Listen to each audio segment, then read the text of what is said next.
Welcome to அம்மீஸ் vlog. நாம் இன்றைக்கி restaurant style idli பொடி எப்படி செய்கிறதுன்னு பார்க்க போகிறோம். இதுக்கு தேவையான பொருள்கள் 1/4 கிலோ வெள்ளுளுந்து, 175 கிராம் கடலைப்பருப்பு, கருவேப்பிலை கொஞ்சம், பூண்டு 20, வரமிளகாய் 15, கருப்பு எல்லாம் 50 கிராம், பெருங்காயத்தூள் கொஞ்சம். இந்த பொருளையெல்லாம் தனித்தனியாக எடுத்து வச்சுக்கணும். கூட தேவையான உப்பு, நம்மளுக்கு எவ்வளோ உப்பு தேவையோ அதை போட்டுக்கணும். முதல்ல வாணலி அடுப்பில் வச்சு வெள்ளுளுந்து போட்டு வறுத்துக்கணும். வெள்ளை உளுந்தை முதல்ல கொஞ்சம் ஸ்பீடாக தீய வச்சு கைவிடாமல் வறுத்துட்ருக்கணும்.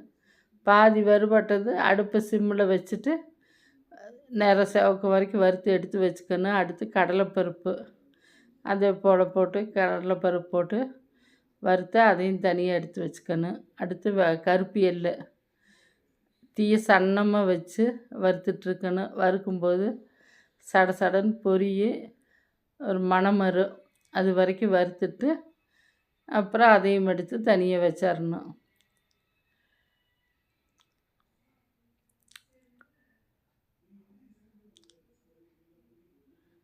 அடுத்து கருவேப்பிலையும் போட்டு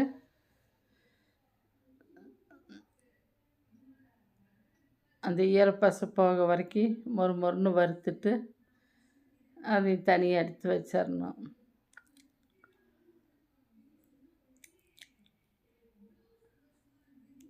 அடுத்து வரமிளகாய் தீய சன்னமாக வச்சுட்டு வரமிளகாயை வறுக்கணும், இல்லைன்னா சீக்கிரம் செவந்துடும்.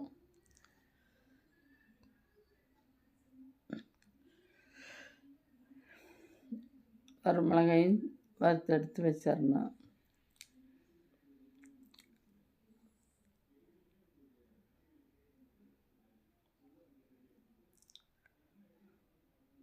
அடுத்து பூண்டையும் எடுத்து கொஞ்சம் நேரம் வறுத்துட்டு நல்லா வறுபட்ட அப்புறம் எல்லாத்தையும் தட்டில் போட்டு ஆற வச்சிடணும். ஆற வச்சுட்டு மிக்ஸி ஜாரில் ஆறினப்புறம் மிக்ஸி ஜாரில் தனித்தனியாக போட்டு அரைச்சி கூட பெருங்காயத்தூளும் தேவையான அளவு உப்பும் போட்டு வறுத்து எடுத்து ஒரு கப்பில் போட்டு கலக்கி விட்டுறணும். இப்பொழுது ரெஸ்டாரண்ட் ஸ்டைல் இட்லி பொடி ரெடி. செஞ்சு பார்த்துட்டு கமெண்ட் பண்ணுங்கள், ஷேர் பண்ணுங்கள், சப்ஸ்கிரைப் பண்ணுங்கள்.